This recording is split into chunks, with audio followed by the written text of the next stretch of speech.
elements?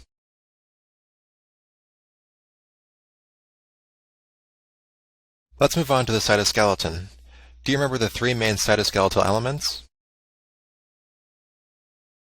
We've got microtubules, actin, and intermediate filaments. We call it the cytoskeleton, but it's not just to hold the structure of the cell, it also has roles in transporting things around the cell along microtubules, helping the cell move around using flagella, and even helping the whole body move, since muscle contraction depends on actin and myosin. You can get a sense for how the cytoskeleton is organized in a typical cell by this image, where the nuclei are blue, actin is red, and microtubules are green. Let's start with microtubules. They're about 24 nanometers in diameter, which makes them the largest cytoskeletal element. They're cylindrical structures formed by polymerized dimers of alpha and beta tubulin. Each dimer has 2 GTP bound to it. Also remember that they have a positive and a negative end. They grow together in chains, maintaining their polarity. While their growth is relatively slow, they can collapse quickly when needed. So what are microtubules used for? Well, there's really a lot of things. Basically, anytime you want to move something large around a cell, you need to use microtubules. For example, during cell division, what do you want to move around? This would be chromosomes, since you have to separate homologous chromosomes so each cell ends up with a copy. So microtubules, which are these green lines, are anchored to centromeres and pull them apart. What else can we move around? How about carrying vesicles filled with proteins along an axon of a neuron? Now, as I mentioned before, there's a positive and a negative end, and you need a different motor protein depending which direction you're going. If you want to carry something towards the positive end, which is called anterograde transport, you can attach your cargo to a motor protein called kinesin. And if you're going towards the negative end, which is retrograde transport, you can use the motor protein dynein. In neurons, the positive end of the microtubules is at the distal end of the axon, whereas the minus end is near the cell body. So which motor protein is used to move something towards the synapse? That would be kinesin. And by the way, if you're moving a vesicle filled with proteins along the axon using kinesin, where were these proteins synthesized? If they're in a vesicle, then they were made in the rough endoplasmic reticulum, not in a free ribosome. And remember, in neurons, the rough ER is called the Nissl body. The last function of microtubules I want to cover is their role in cilia and flagella, but I'll save that for the next slide. First, let's go over some things that interfere with microtubules. Some drugs that are used to treat cancer, gout, and parasitic infections are able to arrest cellular transport by inhibiting microtubules. Remember, you need microtubules for cell division, so inhibiting microtubules can treat anything that divides a lot, like cancer or microorganisms. Some examples are mebendazole, which treats helminths, griseofulvin, which is antifungal, colchicine, which is used to treat gout, and vincristine and vinblastine are used for anti-cancer. Now, why does colchicine treat gout? Well, first of all, what is gout? Basically, if you have high levels of uric acid in your blood, it'll crystallize, and these uric acid crystals will deposit in joints, especially the big toe. This ultimately causes recurrent acute inflammatory attacks. For longer-term therapy, you treat patients with allopurinol to reduce uric acid, which I talked about in the last section. But during an acute attack, you can use colchicine, which doesn't affect uric acid, but is basically working as an anti-inflammatory, and you can also use NSAIDs and ice to reduce symptoms. You'll learn more about chemo in the hem-onc chapter, but what do you think might be an important adverse effect of inhibiting microtubules with colchicine, vincristine, or vinblastine? You'll have bone marrow suppression, since again we're preventing cell division. And like it says in your book, you can remember this list of drugs that target microtubules using the mnemonic, microtubules get constructed very poorly. So what happens if microtubules aren't working properly? Well, it depends on the specific problem, but one example is called Chidiac-Higashi syndrome. This is usually caused by mutation in the lysosomal trafficking regulator protein, or LYST, which is normally required for organizing proteins into mature endosomes for microtubule-dependent transport. Since granulocytes need this to make their granules, this defect makes patients susceptible to recurrent pyogenic infections, since macrophages and neutrophils can't make the weapons they need to destroy bacteria. These patients also have partial albinism, since melanin can't be transported out of melanocytes, and peripheral neuropathy, since vital proteins can't be transported to the ends of long peripheral neurons.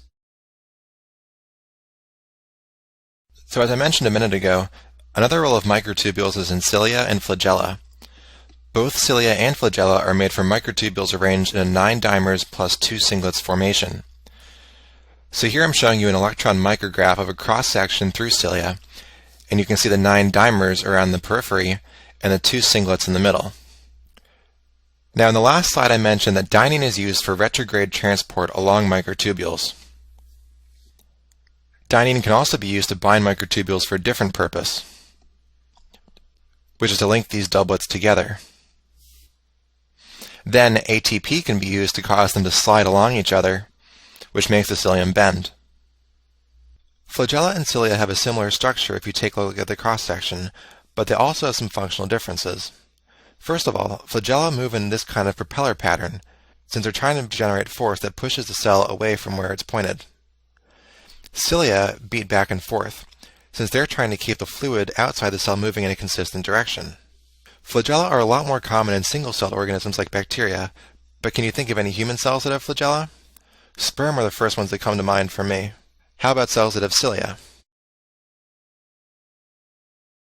Two important ones are cells in the lung that keep mucus moving out of the lungs, and cells in the fallopian tubes, which move the egg towards the uterus. Okay, so what happens if you have an autosomal recessive defect in dynein?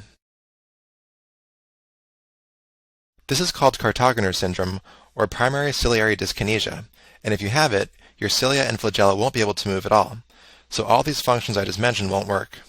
Both males and females will be infertile, since sperm can't move and the egg won't be pushed along the fallopian tube to the uterus. Patients with Cartogeners also commonly have bronchiectasis and recurrent sinusitis, since cilia are required to sweep particles out of the lungs. And lastly, it's associated with situs inversus, which is a condition in which major organs are found on the opposite side of the body. For example, the liver should be found on the right side, but here it's found on the left. Okay, we're almost done with the cytoskeleton. I think I've said enough about microtubules, but let's go through actin and myosin and intermediate filaments. Actin and myosin comprise microfilaments, which are the thinnest structure in the cytoskeleton with a diameter of just 7 nanometers.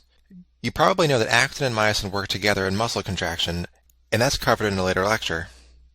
But can you think of anything else that actin does? It's an important component of microvilli. Do you remember where you might find lots of microvilli?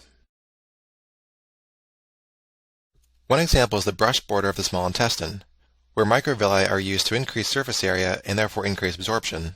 Remember, a villus has lots of cells, and each cell has lots of microvilli, so microvilli are a lot smaller than villi.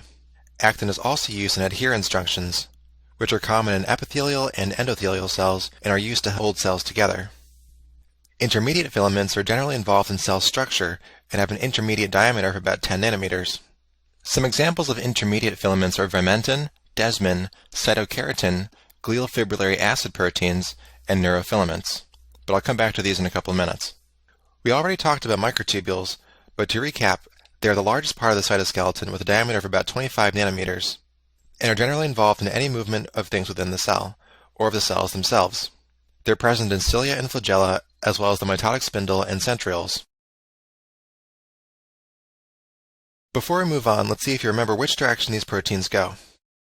Dynein is used for blank transport, and kinesin is used for blank transport. The options here, by the way, are either anterograde or retrograde. The answer is retrograde, or towards the minus end, for dynein, and anterograde, or towards the positive end, for kinesin. The plasma membrane separates the inside of the cell from the outside, and also is responsible for mediating interactions between cells.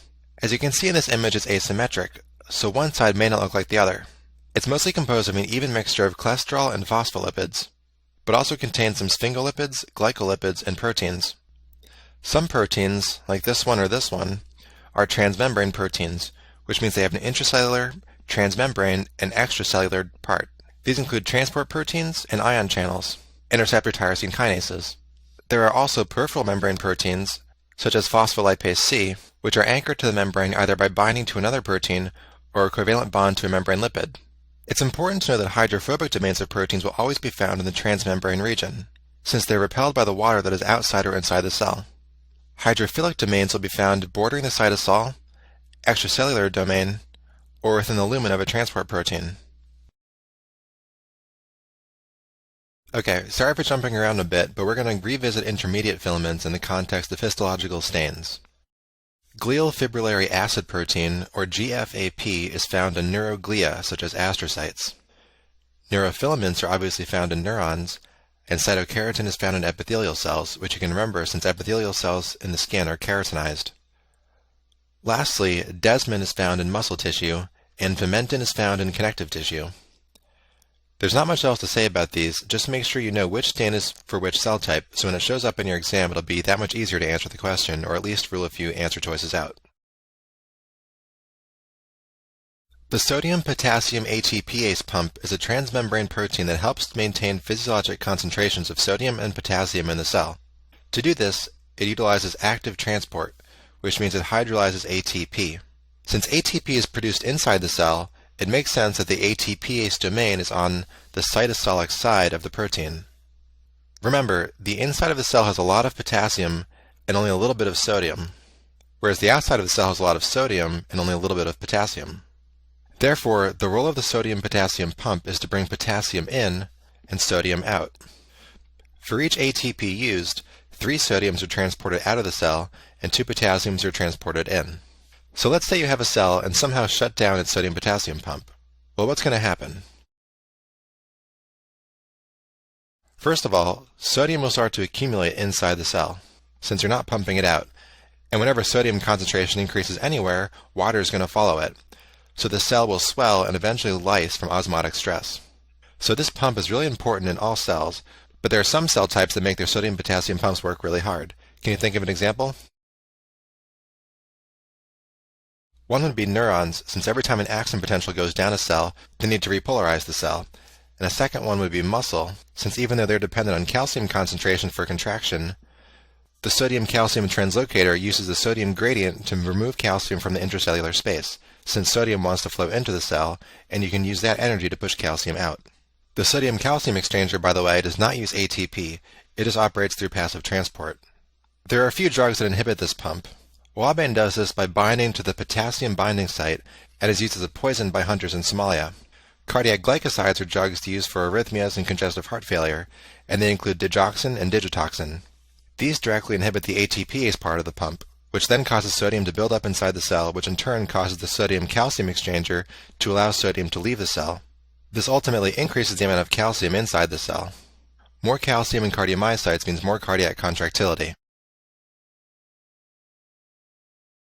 For the rest of this section, I'll be going over extracellular